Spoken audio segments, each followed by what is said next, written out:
Okay, satu lagi soalan. Assalamualaikum Ustaz. Terakhir. Saya nak tanya satu soalannya. Berkenaan dengan metod. Yang tanya siapa Ya. Okey. Metod yang Ustaz bawa banyak menghantam Ibnu Arabi. Ya. Sedangkan setahu saya penderaan ulama ni ada 3. Ada yang menyokong, ada yang menentang dan ada yang tawakuf. Betul. Bagi yang menyokong, dia tak pernah pun kata Ibnu Arabi ini membawa konsep al-hulul. Al-hulul itulah yang dimaksudkan dengan falsafah daripada Hindu. Sedangkan maksud Ibnu Arabinya lain daripada konsep al-hulul.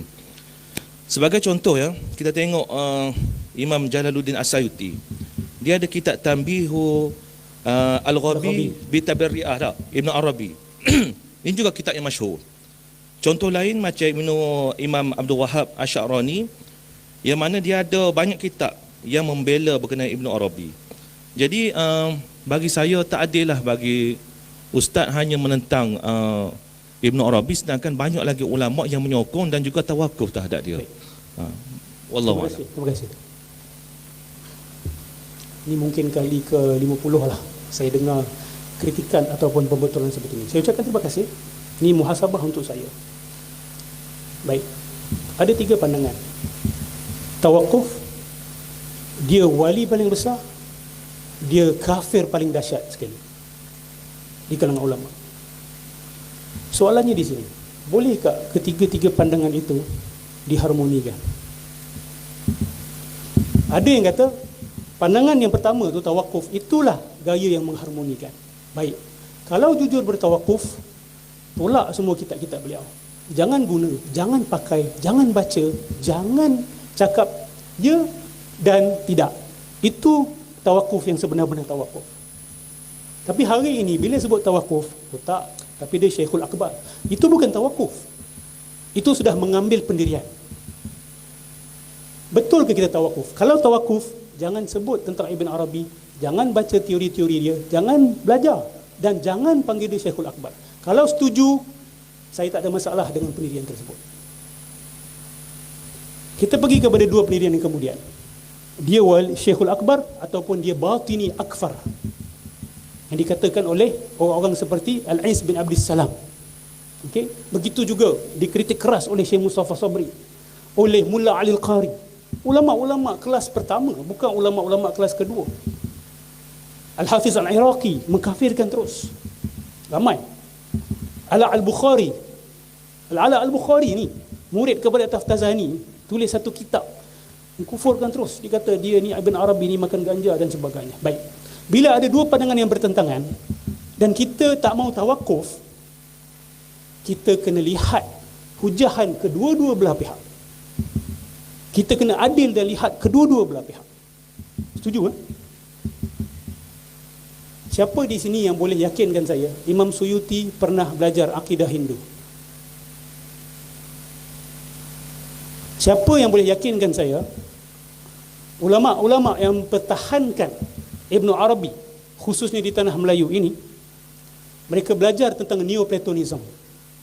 Ini kritikan Prof. Abdul Fattah Harun. Dia kata ulama Melayu yang menerima wahdatul wujud ni kebanyakannya bukan pakar ilmu falsafah barat. Jadi mereka tidak nampak persamaan. Siapa yang belajar falsafah barat, siapa yang belajar tentang akidah agama-agama lain Hindu dan sebagainya, dia akan nampak sebenarnya akidah Ibn Arabi bukan hulul, bukan ittihad, tetapi wahdah. Dan itulah akidah Hindu yang sebenar. Hindu tak kata Tuhan meresap masuk dalam badan. Hindu tak cakap benda tu. Dan Hindu pun tak kata Tuhan bersatu dengan manusia. Dia tak cakap. Itu salah faham kita. Tapi Hindu berpegang kepada wahdah. Wahdah tu apa? Yang ada hanya Brahma. Kita ni semua Atman. Roh-roh yang terpisah daripada Brahma itu, yang boleh kembali kepada Brahma. Itu dia panggil sebagai moksha, fana. Lebur diri bersatu kembali. Greek panggil henosis. Buat riadah ruhiyah, diri lebur kembali. Kerana yang ada hanya satu. Dia bukan ittihad, bukan hulul, saya ulang lagi sekali.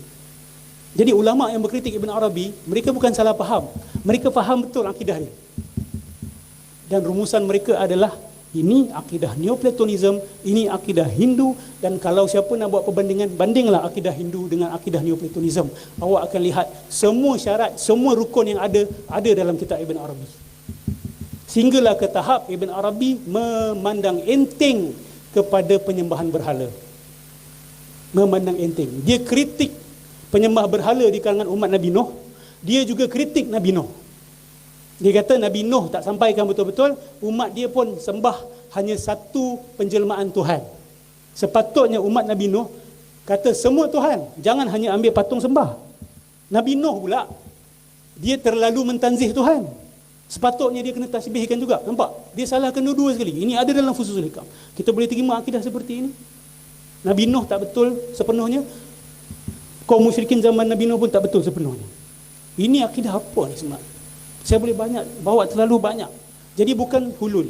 Jadi anda salah faham tentang fahaman saya. Bukan itu yang saya faham. Saya berpegang akidah di akidah wahdah. Syekh Mustafa Sabri kata akidah itu lebih teruk daripada itihad dan hulul sebenarnya. Kerana ia tidak mengiktiraf adanya dua daripada awal. Daripada awal yang ada hanya satu, yang satu itu bertajalli, menjelma menjadi perkara-perkara yang berbeza-beza. Bukan ada dua, ada satu saja. Awal satu, tengah satu, hujung satu. Tak pernah ada lebih daripada satu. Jadi kita ni semua hanyalah penjelmaan yang satu, yang esa. Itulah akidah Hinduism. Background saya, background akidah dan falsafah. Kami belajar akidah Hindu. Sama, memang itu. Dan Hindu pun ada martabat kewujudan juga. Martabat 7 pun dia ada juga. Yahudi ada martabat 10, Sephiroth. Nabi ada ajar ke martabat kewujudan ni? Al-Quran ada ajar ke martabat kewujudan ni? Mana dia dapat? Plotinus pun ada martabat kewujudan yang sebiji dengan martabat 7. Sebiji. Ini perbincangan lah. I consider you punya point of view. Saya masih dalam keadaan muhasabah. Betul ke apa yang saya buat ni? Dan kita tak boleh nak gabungkan dua pandangan. Tak boleh. Satu kata wali besar, satu itu. Kalau gabungkan dua-dua, akal kita kena shutdown. Tak boleh. Salah satu mesti betul. Tak boleh dua-dua betul. Impossible. Wallahu a'lam bis-shawab.